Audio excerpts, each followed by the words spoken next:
Bismillahirrahmanirrahim. Assalamualaikum warahmatullahi wabarakatuh. Alhamdulillah kita kembali ke dalam rancangan Keadilan Mengaji yang mana pada episod kali ini kita akan membincangkan berkaitan dengan hadis 40 yang ditulis oleh Imam Nawawi. Minta maaf, yang dikarang oleh yang disusun oleh Imam Nawawi. Dan untuk itu kita dah masuk hadis yang ke-6 daripada 42 hadis yang terdapat dalam kitab ini. Dan untuk hadis yang ke-6 ini menceritakan tentang bagaimana untuk seseorang mukmin, orang-orang Islam ini menghindari perkara yang ragu-ragu ataupun yang tidak pasti sama ada ini halal ataupun haram.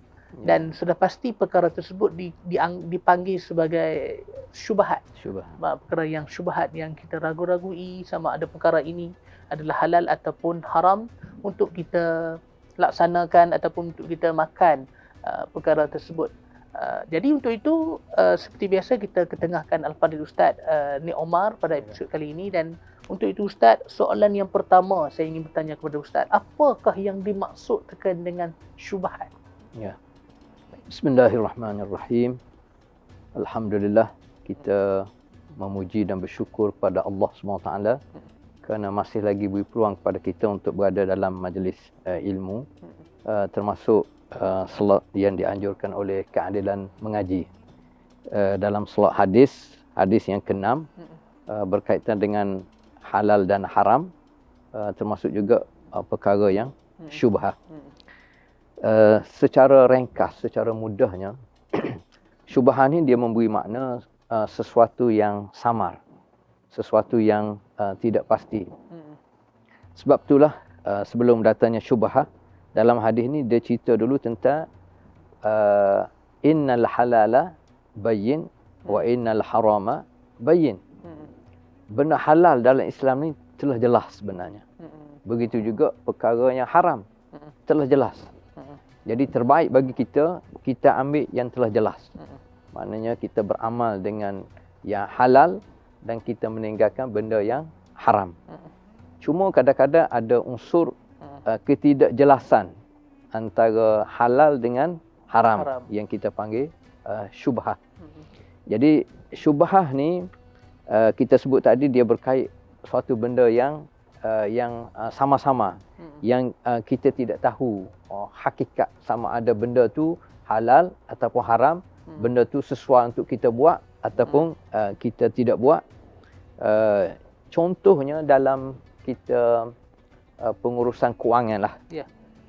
Ini kita kena rujuk kepada pakar-pakar kewangan yang berkaitan dengan urusan kita dengan perbankan dan urusan kita dengan pelaburan contohnya. Ada sesuatu perkara yang kita tidak jelas. Kalau kita dah ada ilmu kefahaman, kita dah tahu ini halal, ini haram, senang.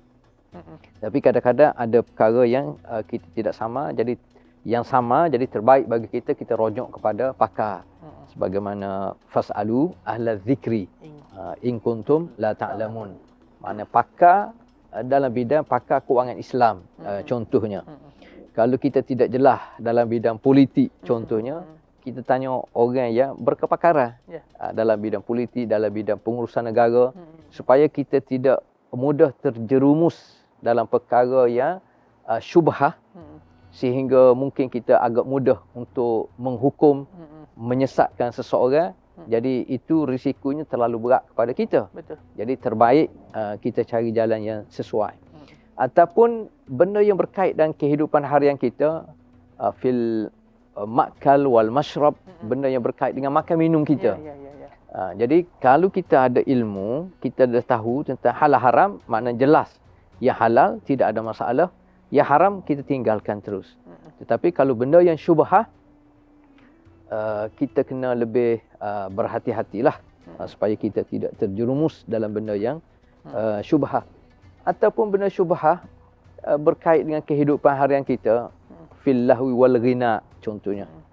Kita suka kepada hiburan, kita suka kepada sukan contohnya. Apa-apa sajalah. Makna asasnya benda tu haruh, al aslu fil asya' al ibahah, kecuali dalam bidang ibadat tadi. Tetapi ada program-program tertentu perkara tertentu yang berkait dengan benda harus, benda berkait dengan sama ada bersuka ataupun berhibur, benda yang mana yang tidak jelas di sudut halal ataupun haram, benda yang sebahagian kita rasa macam benda tu dia boleh menghiburkan tetapi dia beri kesan negatif contohnya. Jadi benda tu kita kena lebih berhati-hati dalam perkara yang disebut syubhah. Itu secara umumlah berkaitan dengan syubhah.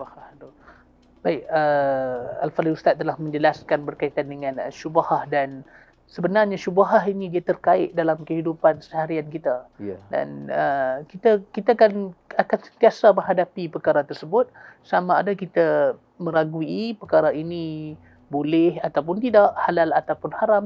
Baik yang disebut Al-Fadhil Ustaz tadi, iaitu berkaitan dengan makan terutamanya ataupun minum. Kita meragui bagaimana cara mereka ini masak, apa bahan-bahan. Jadi bila masuk kepada keraguan itu, seelok-eloknya adalah kita meninggalkan perkara syubhah tersebut. Dan insya-Allah selepas ini kita akan membincangkan kepentingan untuk kenapa perlu untuk kita meninggalkan perkara-perkara syubhah. Jadi sidang penonton sekalian, jangan pergi ke mana-mana.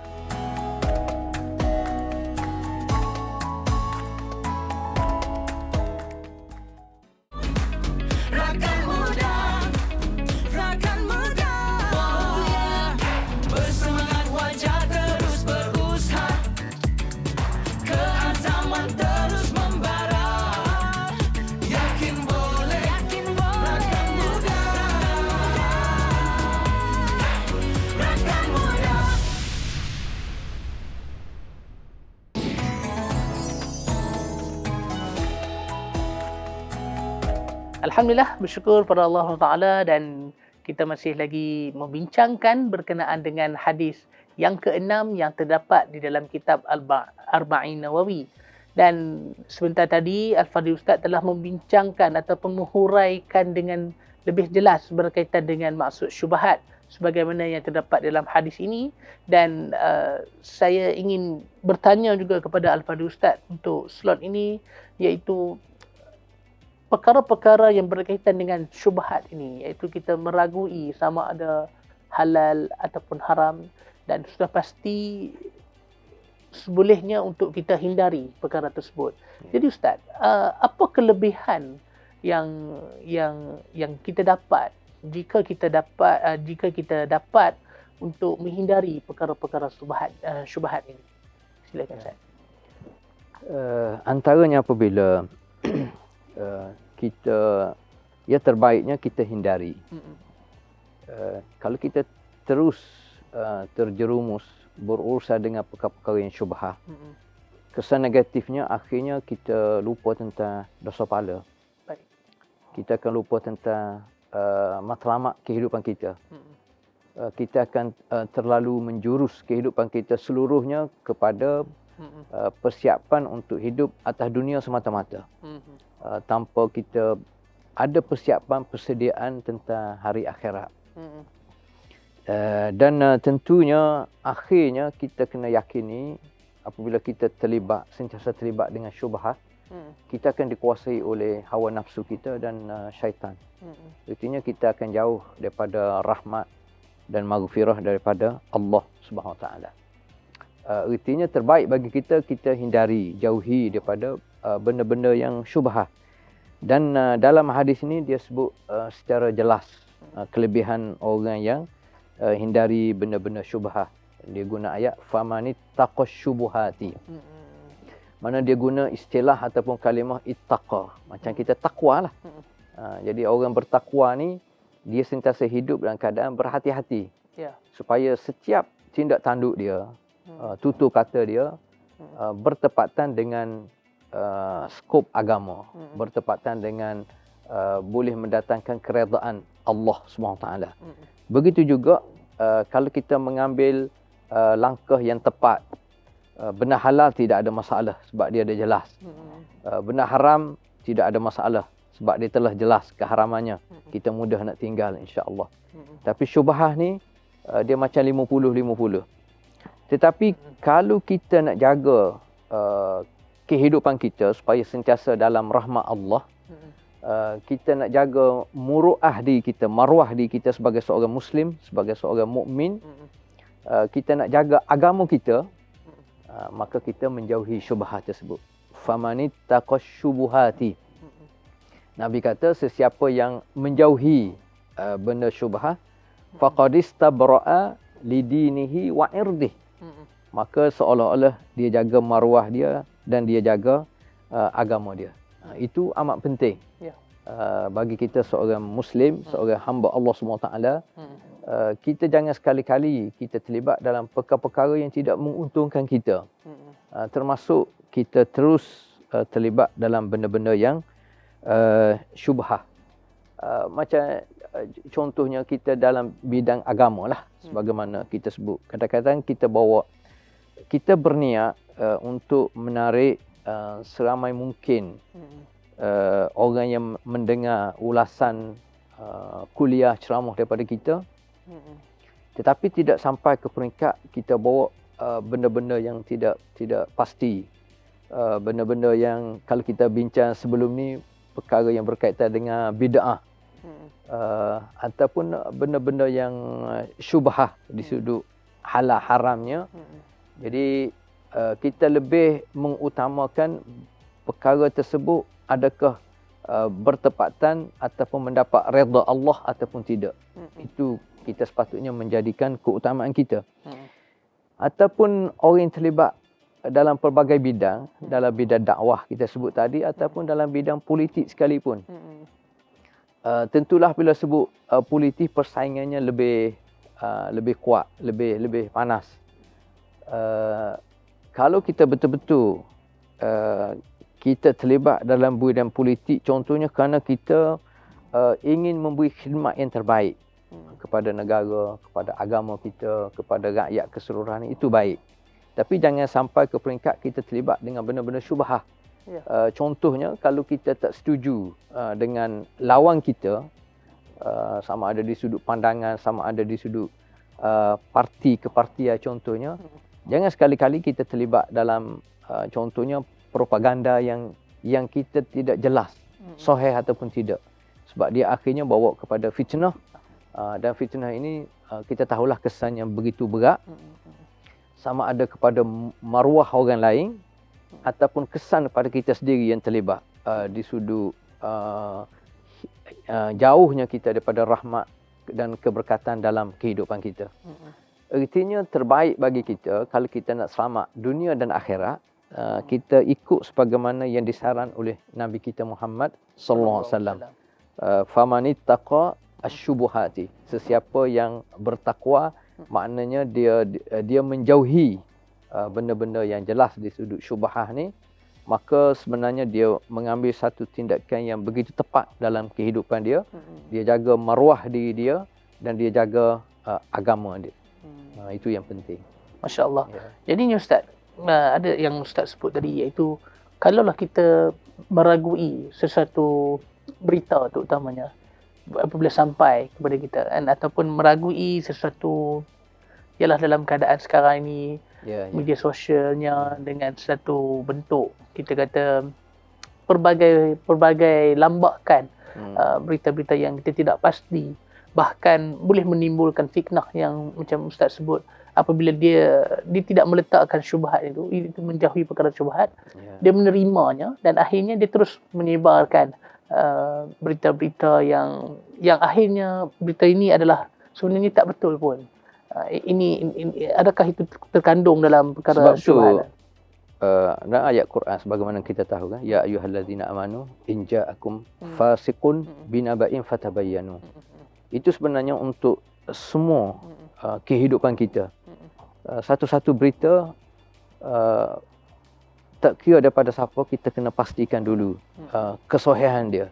Sebab itulah ada mutiara kata, kita nak cari kebenaran ni, kita bukan tengok orang, tapi kita tengok benda tu sendiri, benar ataupun tidak, baru kita tengok orang. Jadi kebenaran ni tak kira siapa, daripada mana pun, siapa pun, kalau benar maka kita terima. Kalau kita terikat pada orang, orang ni ada kelemahan. Walaupun dia jawatan tinggi, dia ilmu dia tinggi dalam bidang-bidang tertentu, tapi dia ada kelemahan dia. Jadi kalau kita terlalu bergantung kepada orang, kelemahan yang ada pada seseorang pun kita akan terlibat sama. Tetapi kalau kebenaran tu bukan berdasar kepada orang, tapi berdasar kepada, kalau asasnya Quran lah. Ataupun kalau kita nak individu juga pada Nabi SAW. Semua saja benar dan tepat kalau mari daripada Nabi. Sebab dia maksum, dia lantikkan daripada Allah Subhanahu Wa Taala. Itu yang terbaik bagi kita. Alhamdulillah, jelas apa yang telah diperkatakan dan dihuraikan oleh Al-Fadhil Ustaz berkaitan dengan kelebihan kalau kita menghindari perkara-perkara syubhat ini, kerana perkara syubhat ini sememangnya kita tidak boleh lari dalam kehidupan seharian kita, dan kita sudah pasti akan berhadapan dengan perkara tersebut, dan yang pastinya adalah kita perlu hindarkan diri kita daripada melakukan perbuatan itu agar kita sama-sama menjadi mukmin yang baik, yang mana kita tidak melihat kepada sosok sahaja, kita hanya merujuk kepada Al-Quran dan hadis, dan kita, kalaulah kita nak melihat kepada sosok itu seperti mana yang Al-Fadhil Ustaz sebut, iaitu kita melihat kepada Nabi Muhammad sallallahu alaihi wasallam. Itu tuan-tuan dan puan-puan sekalian, insya-Allah kita akan huraikan dengan lebih lanjut berkaitan dengan hadis yang ke-6 ini sebentar nanti.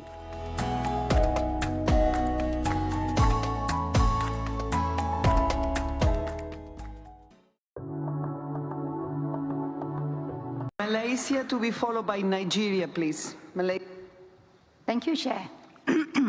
Your Excellencies and delegates, climate change poses significant health threats to the populations and unprecedented challenges to the healthcare system.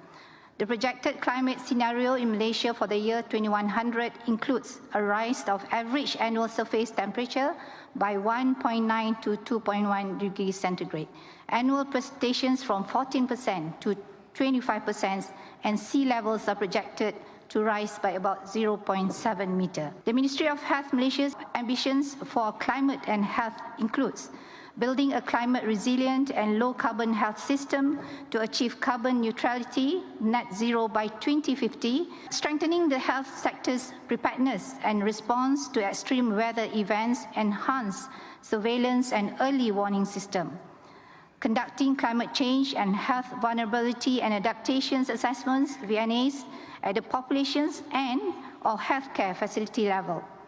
Developing a Health National Adaptation Plan, HNAP, which echoes the Malaysia National Adaptation Plan, MyNAP.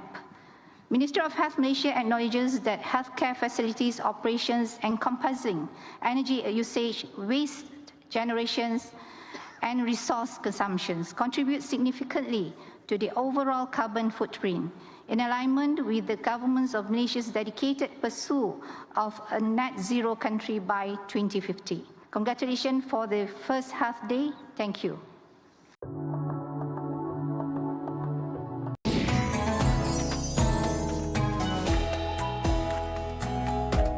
Alhamdulillah, bersyukur pada Allah Ta'ala, dan kita masih lagi membincangkan hadis yang ke-6 yang terdapat di dalam kitab Arba'in Nawawi, yang mana tadi Al-Fadhil Ustaz telah menghurai dengan lebih lanjut berkaitan dengan maksud syubhat dan kelebihannya kita sebagai seorang mukmin meninggalkan perkara-perkara syubhat ini.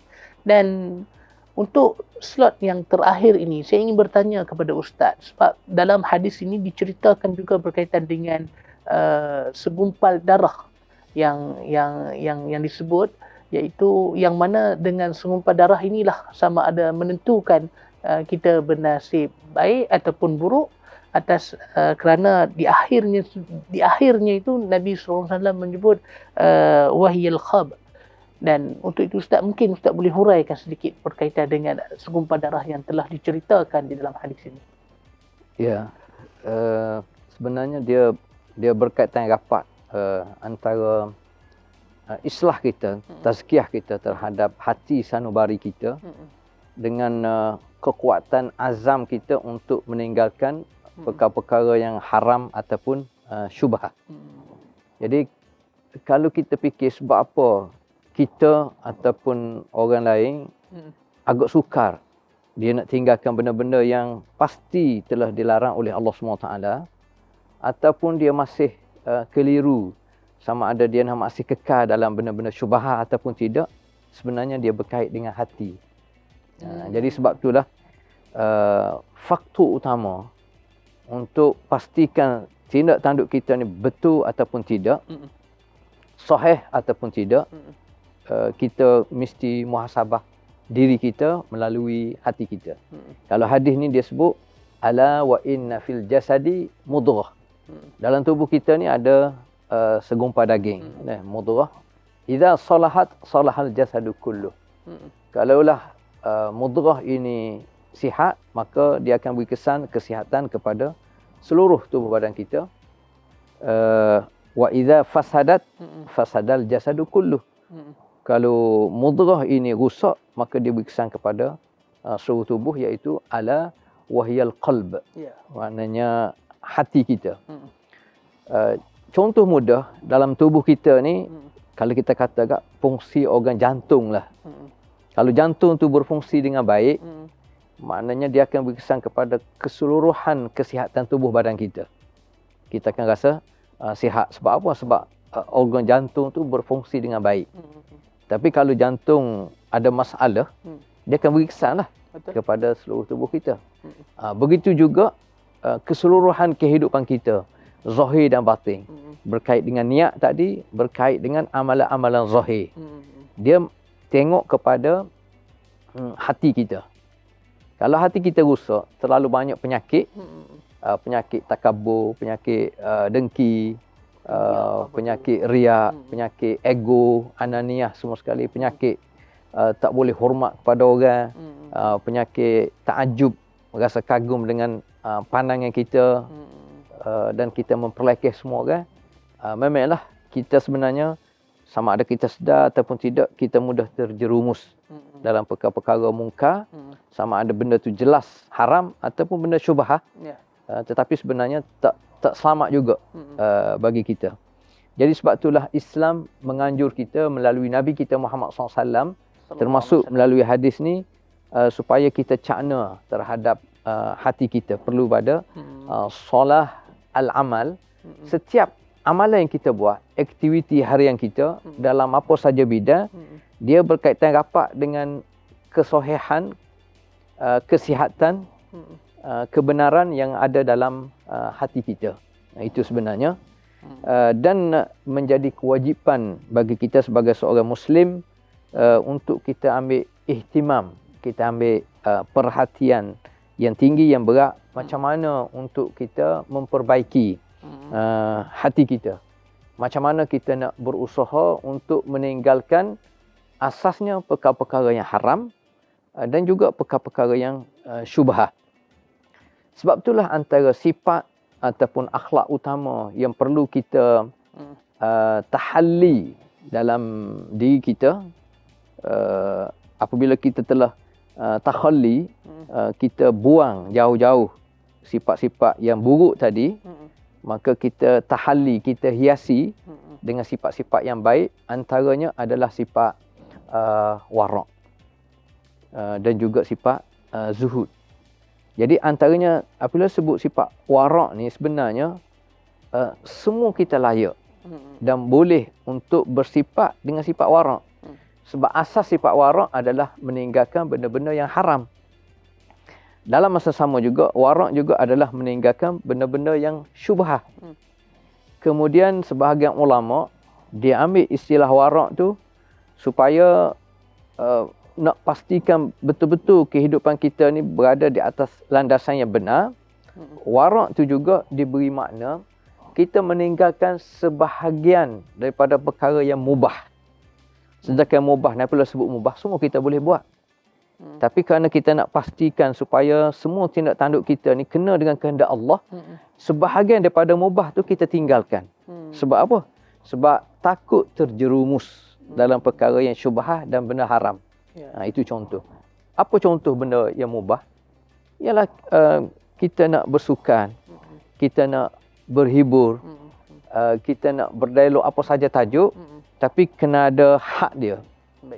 Tidaklah kerana dia tu mubah, kita habiskan masa berjam-jam dalam perbualan perkara yang tidak banyak memberi faedah. Cuma dia asasnya mubah. Dia diharuskan. Tapi kalau lama kita terlibat, dia boleh bawa kepada syubhah dan benda haram. Jadi salah satu cara yang terbaik untuk kita perbaiki hati kita adalah kita kena buang sifat-sifat tadi. Sifat-sifat yang buruk, takhalli kita panggil, dan kita tahalli, kita hiasi diri kita dengan perkara-perkara yang baik, termasuk sifat warak tadi. Jadi apabila masuk hiasi dengan tahalli dengan sifat warak, sebagai ulama kata, kita zahirkan pula tajalli, peringkat ketiga. Maknanya kita zahirkan sifat warak itu dalam tindak tanduk kita.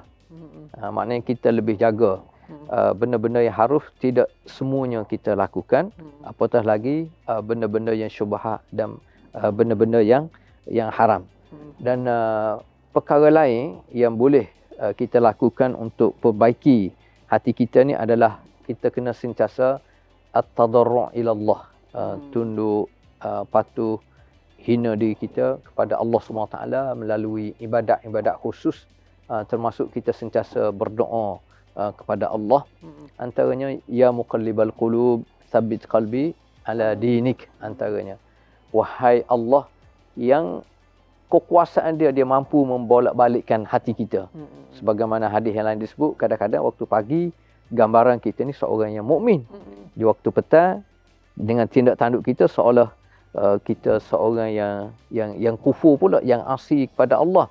Pagi kita berpagi hari dengan solat subuh. Di waktu petang kita terlibat dengan perkara-perkara mungkar. Jadi kita minta doa dengan Allah Ta'ala supaya Allah Ta'ala tetapkan hati kita ni atas ketaatan kepadanya. Itu kepentingan, termasuk kepentingan hadis ni. Baik. Alhamdulillah, bersyukur pada Allah di atas penerangan yang Al-Fadhil Ustaz telah jelaskan tadi berkaitan dengan kita lihat perkara-perkara syubhat ini perlu untuk kita hindarkan dalam kehidupan seharian kita, dan sudah pasti di akhir perbincangan ini kita meletakkan bahawa hati kita ini perlu dijaga dan perlu dipelihara dengan baik. Walaupun kita berperwatakan alim dan sebagainya, tapi ataupun kita mempunyai ilmu yang banyak sekalipun, tetapi kalau hati kita ini tidak dijaga dengan baik, kita melihat orang melakukan kebaikan, kita rasa dengki, kita rasa nak mengata kepada orang, apa sahaja yang dilakukan oleh orang, perkara yang tersebut yang dilakukan itu baik, kita menolaknya atas sebab apa? Atas sebab kerana perasaan hati kita ini yang tidak dipelihara dan tidak dijaga untuk mendekatkan diri kepada Allah Subhanahu Wa Taala. Dan untuk itu di akhir ini saya ingin mengucapkan terima kasih banyak kepada Al-Fadhil Ustaz di atas penerangan berkaitan dengan hadis yang ke-6 dalam kitab Arba'in Nawawi. InsyaAllah selepas ini kita akan membincangkan berkaitan dengan hadis yang ke-7 dan seterusnya. Dan wabillahi taufiq wa hidayah. Wassalamualaikum warahmatullahi taala wabarakatuh.